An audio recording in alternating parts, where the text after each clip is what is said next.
Je le sais, vous êtes nombreux à nous demander c'est quand le nouveau WRX, c'est quand le nouveau STI. Eh bien, en attendant, regardez ça, on a le nouveau BRZ, le nouveau TS, et qui est un peu tuned by STI si on veut. Encore là, c'est une orientation, une approche de comportement routier, une approche de tenue de route.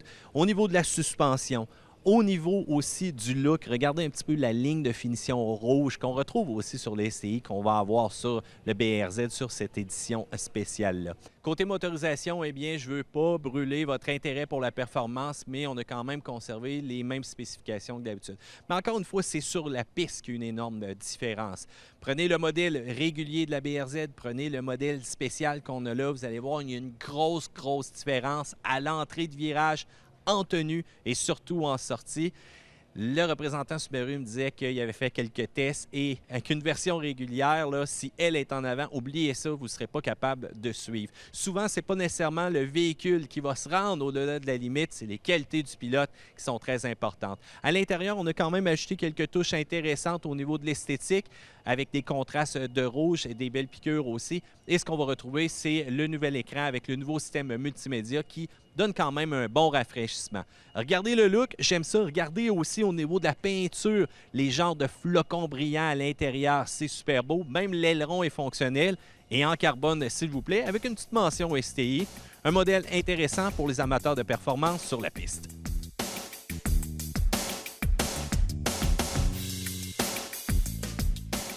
Dans l'emplacement de chez Mazda, la première chose que je vous invite à faire, c'est d'aller tout au fond du kiosque, puisque vous allez voir une RX-7 1993. Super voiture, elle est à neuve, alors ça va en faire rêver plus d'un. Et ça alimente d'autant plus la rumeur qui veut que Mazda revienne avec un moteur rotatif là, dans les années à venir.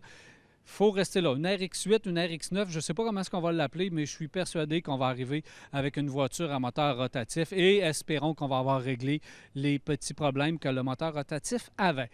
Une voiture qui n'a pas de petits problèmes, celle-ci, et qui vient d'être retravaillée, c'est la nouvelle Mazda 6 2018. Vraiment, on a fait tout un travail sur cette voiture. Je sais que ce n'est pas le créneau le plus sexy, là. La mode est au sport utilitaire, mais si vous voulez avoir des voitures qui vont bien, c'est dans le créneau des berlines intermédiaires. Je dis qu'ils vont bien, qu'ils sont fiables, qu'ils sont économiques. Oui, il n'y a pas de traction intégrale là, pour la plupart, mais il reste que c'est des voitures très efficaces et la Mazda 6 en est une. Elle est une voiture agréable à conduire également. Et là, on l'a raffiné. On a monté le niveau de luxe encore d'une bonne coche. Et si on regarde la portion avant, on reconnaît là, le devant de Mazda, mais on a raffiné un peu le tout, les lumières, le pare-choc, la calandre. On a retravaillé le tout. Même si ça a l'air pareil, c'est quand même assez différent. Là où on a travaillé le plus, c'est à l'intérieur. Puis lorsque vous prenez le modèle très haut de gamme, vous allez voir la qualité des cuirs, la finition, la simplicité de l'habitacle. C'est du chic et de bon goût pour la nouvelle Mazda 6. Et celle-ci cache sous le capot une grosse nouveauté. C'est le moteur 2.5 turbo. C'est le moteur du CX-9 tout simplement qu'on a placé à l'intérieur du véhicule. 250 chevaux et 310 livres de pied-couple. Alors, ça va avancer, ça va se déplacer, ça va être sportif, ça va être le fun. Alors, vraiment, là, une Mazda 6 Sport qu'on appelle 2.5 turbo, mais ça reste que c'est une voiture qui va donner quand même de bonnes sensations, de bonnes performances, sans trop avoir un look sport. Ça va être quand même intéressant. Alors, une nouvelle Mazda 6. Et évidemment, il y a le reste de la gamme qui est ici. Les CX-5 et autres véhicules Mazda 3 sont sur place.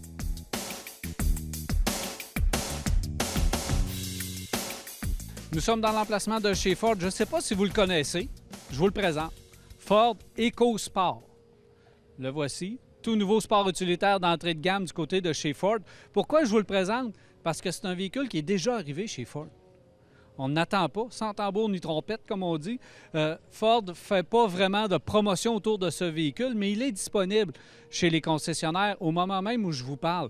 Donc, c'est une nouveauté, puis pas en même temps, parce qu'il a été présenté il y a presque 1 an et demi au Salon de l'Auto de Los Angeles, je pense 2016. Alors, ça fait quand même un bon bout de temps qu'on attend ce véhicule. On a passé plus d'1 an avant de le voir arriver et ça vaut la peine quand même. C'est un style qu'on connaît du côté de chez Ford, ressemble un petit peu à l'Escape, évidemment, surtout pour sa portion avant. Pour le reste, c'est beaucoup plus petit. Chose étonnante, c'est son haillon arrière.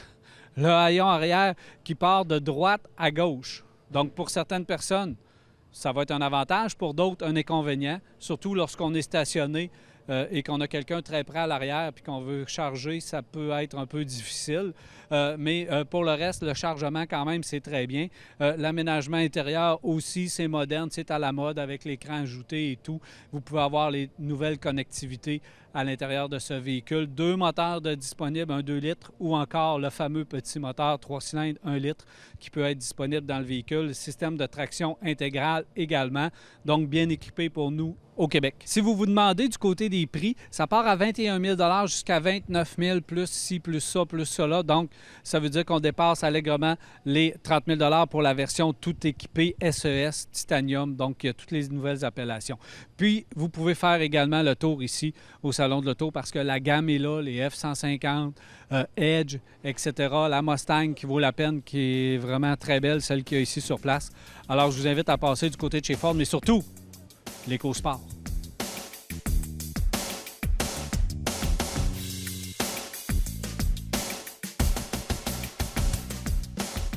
Mon ami et collègue Mathieu Thomasin aime bien les camions. Moi, je préfère les gros camions. Alors, vous aurez compris que c'est un des véhicules des Forces armées canadiennes qui sont ici au Salon de l'Auto de Québec en démonstration. L'idée, c'est qu'on veut vous montrer un peu à quoi ça ressemble et ce n'est pas tout à fait des véhicules délicats. Celui qui est à ma droite ici, c'est un petit véhicule de patrouille, petit étant relatif puisqu'il pèse quand même 18 000 kg et capable d'une vitesse de 110 km/h. Il y a aussi un tank un peu plus imposant, totalement blindé. Bien entendu, lui pèse 28 000 kg, est armé d'un moteur Caterpillar C9 diesel, capable de l'entraîner jusqu'à 100 km/h sur la route. Évidemment, il n'est pas complet, on pourrait aussi lui ajouter du blindage. Vous aurez donc l'occasion de voir ces véhicules-là, non pas en action, mais de très près. Et vous aurez aussi l'occasion de tester d'autres petits éléments, notamment des lunettes de vision nocturne qui vont vous permettre de voir dans le noir presque comme en plein jour. Bref, ça fait partie des attractions de l'année au Salon de l'Auto de Québec.